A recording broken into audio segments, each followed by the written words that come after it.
نحمد ونصلی ونسلم علی رسول الکریم۔ معزز سامعین گرامی قدر، آج کی ہماری اس نشست کا موضوع ہے غزوہ بدر۔ رمضان مبارک سن 2 ہجری میں غزوہ بدر واقع ہوا۔ یہ غزوہ اسلام میں سب سے پہلا بڑا غزوہ ہے۔ اسلام کی عزت و شوکت کی ابتدا اور کفر و شرک کی ذلت و رسوائی کی ابتدا اسی غزوہ سے ہوئی۔ اللہ تعالیٰ کی رحمت سے اسلام کو بلا ظاہری اور مادی اسباب کے محض غیب سے قوت حاصل ہوئی اور کفر و شرک کے سر پر ایسی کاری ضرب لگی،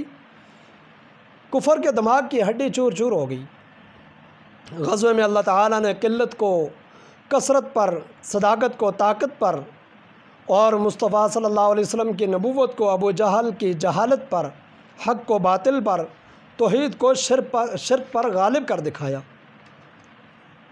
اور اس غزوہ بدر کی دوسری سب سے بڑی خاصیت یہ ہے کہ اس معرکے کی ایک عجیب بات ہے کہ اپنے ہی عزیز و اقارب کے سامنے سب کھڑے تھے، تمام رشتے ناطے ختم ہو چکے تھے، صرف کفر و اسلام کی بنیاد پر ایک دوسرے کے مقابل تھے۔ چنانچہ حضرت حمزہ رضی اللہ تعالیٰ عنہ کے مقابلے میں ان کے بھائی عباس رضی اللہ تعالیٰ عنہ تھے۔ حضرت ابو بکر صدیق رضی اللہ تعالیٰ عنہ کے مقابلے میں ان کے بیٹے عبد الرحمن تھے، اور حضرت علی کے مقابلے میں ان کے بھائی عقیل تھے، اور حضرت عمر کے مقابلے میں ان کے ماموزاد بھائی عاص بن ہاشم تھے، اور حضرت مصعب بن عمیر کے مقابلے میں ان کا بھائی ابو عزیز بن عمیر، اور اسی طرح حضرت ابو عبیدہ رضی اللہ تعالیٰ عنہ کے مقابلے میں ان کے والد عبداللہ تھے، عبداللہ بن جراح تھے۔ یہ ایسا معرکہ تھا جس میں کوئی رشتہ ناتا نہیں تھا، بلکہ صرف کفر و اسلام کے درمیان جنگ تھی، جس میں سب رشتے ختم کر دیے گئے تھے، صرف اسلام اور کفر کے درمیان لڑی گئی جنگ تھی۔ غزوہ بدر کا واقعہ کیسے پیش آیا، مختصر اس کے اوپر روشنی ڈالنا چاہتا ہوں۔ مکہ کے اندر امام الانبیاء صلی اللہ علیہ وسلم اور ان کے ماننے والوں پر طرح طرح کے ظلم و ستم ڈھائے گئے۔ آخرکار نبی کریم صلی اللہ علیہ وسلم اور صحابہ اکرام نے مکہ چھوڑ کر مدینہ کی طرف ہجرت کرنے کا ارادہ کیا۔ مکہ والوں کو پھر بھی سکون نہ آیا، اور مدینہ کے سردار عبداللہ بن ابی کو خط لکھا کہ تم نے ہمارے آدمی کو پناہ دی ہے، یا تو ان کو قتل کرو یا پھر ان کو مدینہ سے نکال دو، ورنہ ہم مدینہ پر حملہ کر کے تمہارے مردوں کو قتل کریں گے اور عورتوں کی عزت پامال کریں گے، اور مدینہ کی اینٹ سے اینٹ بجا دیں گے۔ اور کبھی کبھی قریش کی چھوٹی چھوٹی ٹولیاں مدینہ کی طرف گشت کرتی، اور پھر ایک موقع پر قرظ بن جابر نے مشرکین کی ایک جماعت لے کر مدینہ کی چراگاہ پر حملہ کیا اور مدینہ والوں کے مویشی لوٹ کر لے گیا۔ پھر ایک موقع پر قریش نے اپنا ایک تجارتی قافلہ شام کی طرف روانہ کیا۔ اس میں مکہ کے تقریباً ہر آدمی کا سرمایہ تھا، حتیٰ کہ غیر تاجر عورتوں نے اپنے زیورات لا کر دیے۔ خود ابو سفیان کہتے ہیں کہ مکہ کا کوئی مرد و زن ایسا نہیں تھا جس نے حصہ نہ لیا ہو، اور مقصد یہ تھا کہ زیادہ سے زیادہ نفع حاصل کر کے اپنی معیشت کو مضبوط کیا جائے، اور اس آمدنی کے بل بوتے پر خوب جنگی تیاری کر کے مدینہ کی اینٹ سے اینٹ بجا دی جائے۔ اس لیے یہ محض ایک تجارتی قافلہ نہیں تھا، بلکہ یہ ایک عظیم جنگی کارروائی کی ابتدا تھی، اور مدینہ والوں کے لیے بھی یہ بہترین موقع تھا کہ اس قافلے کی دولت سے مکہ والوں کو محروم کر کے انہیں زبردست اقتصادی ضرب لگائی جائے۔ چنانچہ شروع رمضان میں نبی کریم صلی اللہ علیہ وسلم کو خبر ملی کہ ابو سفیان قریش کے قافلے تجارت کو شام سے مکہ واپس لا رہا ہے، جو مال و اسباب سے بھرا ہوا ہے۔ چنانچہ آپ صلی اللہ علیہ وسلم نے اعلان فرمایا کہ اس قافلے کو روکنے کے لیے نکلو، اور فرمایا کہ ہو سکتا ہے کہ اللہ تعالیٰ یہ قافلہ تمہیں غنیمت میں عطا کر دے۔ چنانچہ قافلے کو روکنے کے لیے 12 رمضان کو 313 آدمی نبی کریم صلی اللہ علیہ وسلم کے ساتھ نکلے، اور لڑائی کا ارادہ ہی نہیں تھا، اس لیے بغیر جنگی تیاری کے بے سر و سامانی کے عالم میں نکلے۔ اور بے سر و سامانی کا عالم یہ تھا کہ صرف 2 گھوڑے اور 70 اونٹ تھے۔ ایک اونٹ پر 3 آدمیوں میں ایک اونٹ جو تھا وہ 3 آدمیوں میں مشترک تھا، حضرت ابو لبابہ رضی اللہ تعالی عنہ اور حضرت علی رضی اللہ تعالی عنہ، اور نبی کریم صلی اللہ علیہ وسلم ایک اونٹ پر شریک تھے۔ جب نبی کریم صلی اللہ علیہ وسلم کے پیدل چلنے کی باری آتی تو حضرت علی اور حضرت ابو لبابہ رضی اللہ تعالی عنہ عرض کرتے، یا رسول اللہ صلی اللہ علیہ وسلم آپ سوار ہو جائیں، ہم آپ کی جگہ پیدل چلتے ہیں۔ تو نبی کریم صلی اللہ علیہ وسلم فرماتے، تم چلنے میں مجھ سے زیادہ قوی نہیں ہو اور میں تم سے زیادہ خدا کے اجر سے بے نیاز نہیں۔ بیرابی عمبہ پر پہنچ کر کم عمر بچوں کو واپس کیا گیا اور مقام رومابہ پر پہنچ کر ابو لبابہ بن عبد المنذر کو مدینہ کا حاکم مقرر کیا گیا۔ اس کے بارے میں فرمایا، لقد نصرکم اللہ ببدر وانتم اذلہ۔ اور ادھر ابو سفیان کو بھی اندیشہ لگا ہوا تھا، وہ بھی معلومات لیتا رہا۔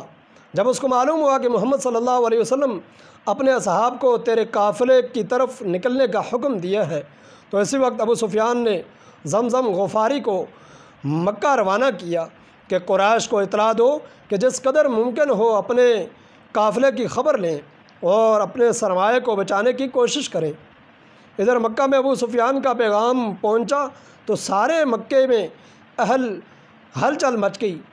اور اس کے لیے قریش کا کوئی مرد عورت ایسا نہیں تھا جس نے اپنی پوری پونجی میں اس میں شریک نہ کی ہو۔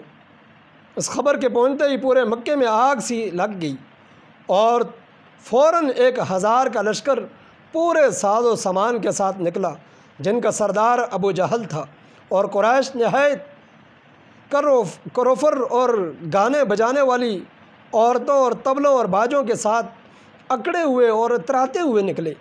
اسی کے بارے میں اللہ تعالیٰ نے فرمایا، وَلَا تَكُونُوا كَالَّذِينَ خَرَجُوا مِن دِيَارِهِمْ بَطَرًا وَرِئَاءَ النَّاسِ۔ اے مسلمانوں، تم ان کافروں کی طرح نہ نکلنا جو اتراتے ہوئے اور قوت اور شان و شوکت دکھلاتے ہوئے نکلے۔ اس جنگ میں قریش کے تمام سردار شریک تھے، صرف ابو لہب کسی وجہ سے نہ جا سکا۔ اس نے اپنی جگہ ابو جہل کا بھائی عاص بن ہشام کو روانہ کیا، اور امیہ بن خلف بھی جانے کے لیے تیار نہ تھا۔ اس کی وجہ یہ تھی کہ سعد بن معاذ رضی اللہ تعالی عنہ نے ایک موقع پر ان کو بتایا تھا کہ رسول اللہ صلی اللہ علیہ وسلم نے بتایا ہے کہ تو محمد صلی اللہ علیہ وسلم کے ہاتھ قتل ہوگا۔ اس کو یقین تھا کہ محمد صلی اللہ علیہ وسلم کی بات ضرور پوری ہوگی، لیکن ابو جہل کے اصرار پر تیار ہوا، اور ارادہ یہ تھا کہ جہاں پر بھی بھاگنے کا موقع ملے گا وہیں سے بھاگ جائے گا، لیکن قدرت نے اس کو بھاگنے کا موقع ہی میسر نہ دیا، اور بدر کے میدان میں پہنچ گیا۔ جب آپ صلی اللہ علیہ وسلم کو قریش کی اس روانگی کی اطلاع ہوئی تو آپ صلی اللہ علیہ وسلم نے تمام صحابہ کو جمع فرمایا اور مشورہ طلب کیا۔ حضرت ابوبکر صدیق رضی اللہ تعالی عنہ اور حضرت عمر رضی اللہ تعالی عنہ نے نہایت خوبصورتی کے ساتھ اظہار جانثاری فرمائی۔ حضرت مقداد رضی اللہ تعالی عنہ کھڑے ہوئے اور فرمایا، یا رسول اللہ صلی اللہ علیہ وسلم، جس کام کا حکم دیں گے ہم اس کو انجام دیں گے۔ ہم بنی اسرائیل کی طرح نہیں کہیں گے اذهب انت وربك فقاتلا انا هاهنا قاعدون، ولكن اذهب انت وربك فقاتلا انا معكما فقاتلون، وفي رواية ولكننا نقاتل عن يمينك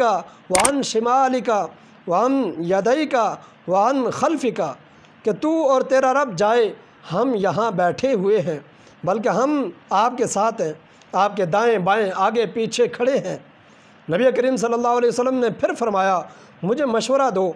تو حضرت سعد رضی اللہ تعالیٰ عنہ کھڑے ہوئے اور فرمایا، آپ جس سے چاہیں تعلقات ختم کریں، جس سے چاہیں تعلقات جوڑیں، آپ جس سے چاہیں صلح کریں اور جس سے چاہیں دشمنی کریں، ہر حال میں ہم آپ کے ساتھ ہیں۔ آپ صلی اللہ علیہ وسلم ہمارے مال میں سے جس قدر چاہیں لے لیں، جس قدر چاہیں ہم کو عطا کریں، اگر آپ برق الغماد جانے کا حکم دیں تو ہم ضرور آپ کے ساتھ جائیں گے۔ فوالذی بعثک بالحق لو استعرضت بنا هذا البحر لنغضبناہ، فرمایا کہ قسم ہے اس ذات کی جس نے آپ کو حق دے کر بھیجا ہے، اگر آپ ہم کو سمندر میں کود پڑنے کا حکم دیں تو ہم اس وقت سمندر میں کود پڑیں گے، اور ہم میں سے ایک بھی پیچھے نہیں رہے گا۔ ہم دشمن سے مقابلے کو مکروہ نہیں سمجھتے، ہم لڑائی میں بڑے صابر اور مقابلے کے سچے ہیں، اللہ کے نام پر چلیں گے۔ تمام صحابہ اکرام نے فرمایا، قال اصحاب رسول اللہ صلی اللہ علیہ وسلم لا نقول کما نقول بنی اسرائیل ولکن انطلق انت وربک فقاتلا انا معکم۔ ہم بنی اسرائیل کی طرح نہیں کہیں گے، بلکہ ہم کہتے ہیں کہ ہم آپ کے ساتھ ہیں، جہاں چاہیں لے جائیں۔ آپ صلی اللہ علیہ وسلم صحابہ اکرام کے جوابات سن کر خوش ہوئے اور فرمایا، اللہ کے نام پر چلو اور تم کو بشارت ہو، اللہ تعالیٰ نے مجھ سے وعدہ فرمایا ہے، ابو جہل یا ابو سفیان کی دو جماعتوں میں سے ایک جماعت پر ضرور فتح عطا کرے گا۔ کلام مجید و فرقان حمید میں ہے، وَإِذْ يَعِدُكُمُ اللَّهُ إِحْدَى الطَّائِفَتَيْنِ أَنَّهَا لَكُمْ وَتَوَدُّونَ أَنَّ غَيْرَ ذَاتِ الشَّوْكَةِ تَكُونُ لَكُمْ وَيُرِيدُ اللَّهُ أَن يُحِقَّ الْحَقَّ بِكَلِمَاتِهِ وَيَقْطَعَ دَابِرَ الْكَافِرِينَ۔ اس وقت کو یاد کرو جب اللہ نے تم سے وعدہ کیا تھا کہ کافروں کی دو جماعتوں میں سے ایک جماعت پر تم کو فتح دوں گا۔ تم چاہتے تھے کہ غیر شوکت والی جماعت، اور اللہ چاہتا تھا کہ حق کو اپنی آیات سے ثابت کرے اور کافروں کی جڑ کاٹ دے، تاکہ یحق الحق ویبطل الباطل، حق کا حق ہونا اور باطل کا باطل ہونا ظاہر طور پر بھی واضح ہو جائے۔ ادھر ابو سفیان کو معلوم ہوا کہ محمد ہمارا پیچھا کر رہے ہیں، تو قافلے کا رخ بدل دیا اور ساحل کے راستے پر قافلے کو بچا کر لے گیا، اور قریش کو یہ پیغام دیا کہ تم اپنے قافلے کی حفاظت کے لیے نکلے تھے،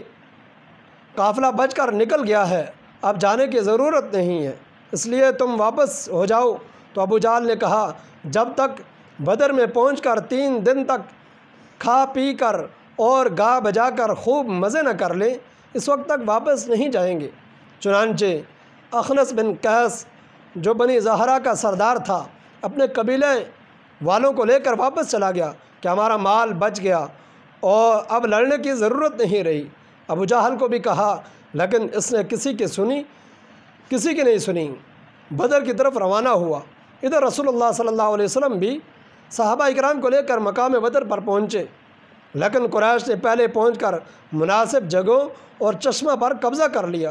اور مسلمانوں کو نہ پانی ملا اور نہ ہی مناسب جگہ ملی، ریتیلی زمین تھی جس پر چلنا بھی مشکل تھا۔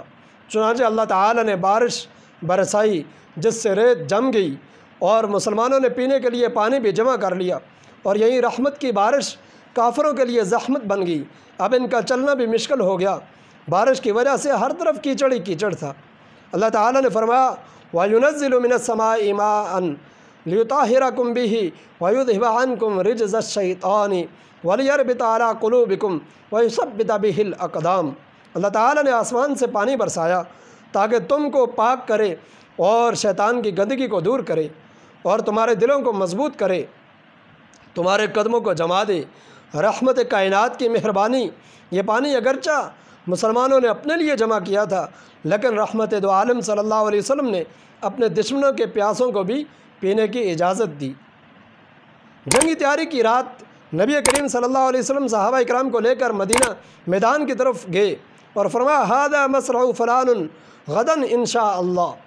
کل یہ فلاں کی قتل ہونے کی جگہ ہے اور یہ فلاں کی، کہ مکہ والوں کی قتل گاہیں پہلے ہی دکھا دیں۔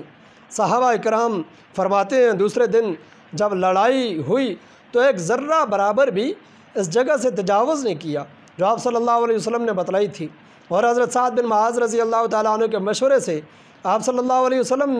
کے لیے ایک ٹیلہ پر ایک کوٹھڑی سی بنائی گئی تاکہ اس سے آپ صلی اللہ علیہ وسلم سارے میدان کا معائنہ کر سکیں، اور اس سے سارا میدان کارزار نظر آتا تھا۔ اور ساری رات آپ صلی اللہ علیہ وسلم نے آہوزاری، دعا اور نماز میں گزاری۔ حضرت ابوبکر صدیق رضی اللہ تعالیٰ عنہ اور سعد بن معاذ پہرا دیتے رہے۔ میدان بدر میں اچھی جگہ پر قبضہ بھی کافروں کا تھا اور پانی پر قبضہ بھی کافروں کا تھا، اور تھے بھی وہ 3 حصے زیادہ، جس کی وجہ سے مسلمانوں کو ایک طبی فکر اور پریشانی تھی، اور بعض لوگوں کے دلوں میں شیطان نے وسوسے ڈالنے کی کوشش کی، تو اس وقت اللہ تعالیٰ نے مسلمانوں پر ایک خاص قسم کی نیند مسلط کر دی، جس نے ہر مسلمان کو خاص ہونے کا ارادہ تھا یا نہیں تھا جبراً سلا دیا، جس سے مسلمانوں کی تمام پریشانی اور تھکاوٹ دور ہو گئی۔ حضرت علی رضی اللہ تعالیٰ عنہ فرماتے ہیں غزوہ بدر کی اس رات ہم سے کوئی نہیں تھا جو سو نہ گیا ہو، صرف رسول اللہ صلی اللہ علیہ وسلم تمام رات بیدار ہو کر اللہ سے مانگتے رہے، اور فرمایا اور اس رات رسول اللہ صلی اللہ علیہ وسلم پر کس قدر اونگ آئی مگر فوراً ہنستے ہوئے بیدار ہوئے اور فرمایا اے ابو بکر خوشخبری سنو، یہ جبرائیل ٹیلا کے قریب کھڑے ہیں۔ حضرت سفیان ثوری عبداللہ بن عباس سے نقل کرتے ہیں کہ جنگ کی حالت میں نیند اللہ تعالیٰ کی طرف سے امن و اطمینان کی علامت ہے، اور نماز میں نیند شیطان کی طرف سے ہے۔ تو یہ نیند مسلمانوں کے لیے اللہ تعالیٰ کی ایک بہت بڑی نعمت تھی۔ اللہ تعالیٰ فرماتے ہیں اذ یغشیکم النعاس امنۃ منہ، جس وقت ڈال دی ہم نے اونگ اپنی طرف سے اطمینان کے لیے۔ صبح کے وقت نبی کریم صلی اللہ علیہ وسلم نے صحابہ کو جگایا اور ایک درخت کے پاس نماز پڑھائی، پھر آپ صلی اللہ علیہ وسلم نے صفیں درست کیں۔ 17 رمضان بروز جمعۃ المبارک کو حق و باطل کی جماعتیں میدان فرقان کی طرف بڑھیں۔ جنگ شروع ہوئی تو کفار کی طرف سے عتبہ، شیبہ اور ولید آئے، اور مسلمانوں کی طرف سے حضرت حمزہ رضی اللہ تعالیٰ عنہ، حضرت علی رضی اللہ تعالیٰ عنہ اور حضرت عبیدہ رضی اللہ تعالیٰ عنہ آئی۔ مقابلہ ہوا، تینوں کافر مارے گئے اور حضرت عبیدہ رضی اللہ تعالیٰ عنہ زخمی ہوئے۔ پھر میدان کارزار گرم ہوا۔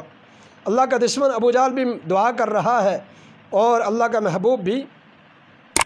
بس اتنا کافی ہے، ٹھیک، بند کر سکتے۔